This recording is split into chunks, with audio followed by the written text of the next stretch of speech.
Now I'd like to hear from the panelists about your thoughts on the projects that you saw today. I was really impressed with the breadth of everything. So we touched on homelessness, we touched on school education, on food systems, on public housing. And the thing that I'm always reminded of in the built environment, it all has to be local solutions, be it the environment, the local communities, everything. It always comes down to local. And I think that came through in all the presentations today. Yes, Nella.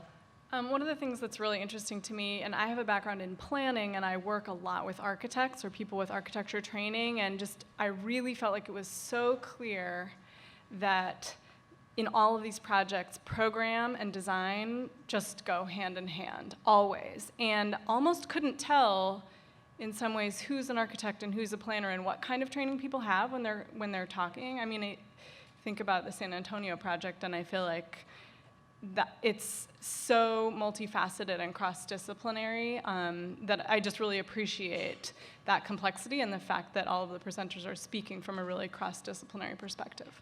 Absolutely. Yeah, I think that's an excellent point. Grace? Yeah, I wanted to acknowledge the fact that, like with Gensler, with Tom's firm, it sounded like donating services, people finding time to do the right thing with integrity to invest in their communities and to be deliberate in terms of that investment, not shortcut, not pro bono things. I think there's a reputation that when people get pro bono services, it means you're going to get a crappy associate and no one's really going to care about it. So I think it was really exceptional to hear the integrity of work that was accomplished and the impact in communities. Yes, absolutely. And I think that was so clear in everybody's presentations as well, just their level of care, not just professionally, but also on a personal level, how much they were invested in the outcome of the project. Cliff, did you have some thoughts? Well, just really to second that, it's just amazing to me how much good work is being done around the world.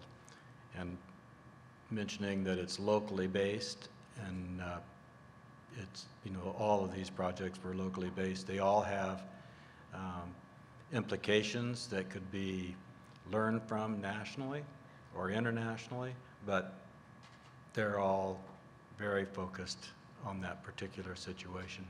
Absolutely, absolutely. And Shane? I think it was just really impressive how the community was involved in the design process very early on in every single idea, which is extremely hard to do when it comes to urban planning and architecture projects, to involve the people that you're designing for at the beginning. Usually, I think the model is you build it and then they'll just live in it, or So I was just really impressed at how well the designer and community and stakeholders all collaborated seamlessly together. And I think many times the panelists all ask, what did you learn from the prototypes?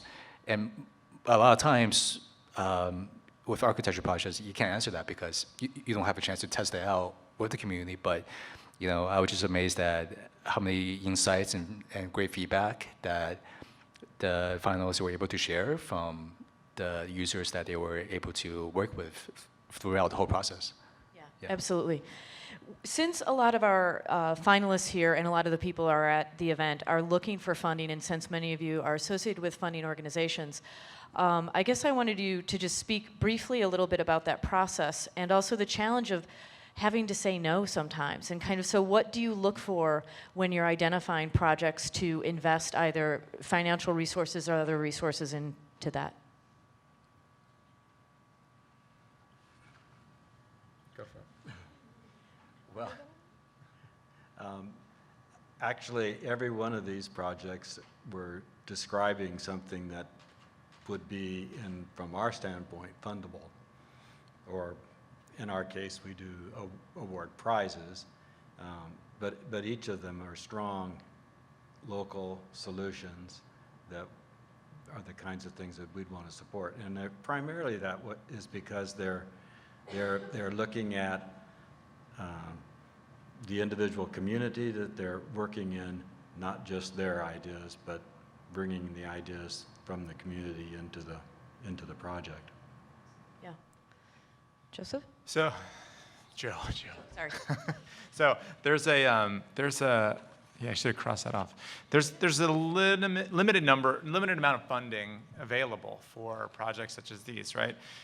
Which is why some of the questions were, how much is the public sector involved in this? Because I think of philanthropy a lot of times as risk capital for social sector solutions, and so that means that the way to look for funding opportunities is to look for those places where investors, be they other philanthropists, regular investors of the public sector, won't go because they've deemed it too risky, but that might have the opportunity. But I think that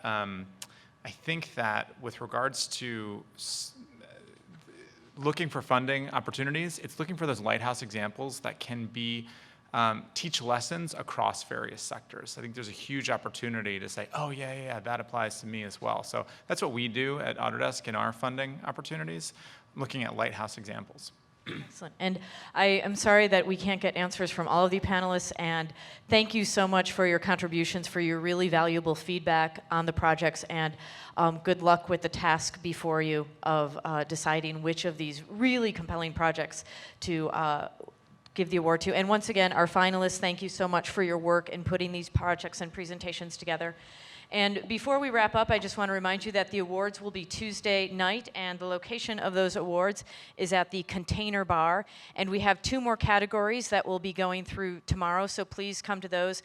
And then also, if you're interested in pitching next year, that opportunity will be available. There'll be information on the website. If you're interested in being a panelist, please talk to Julie about that opportunity.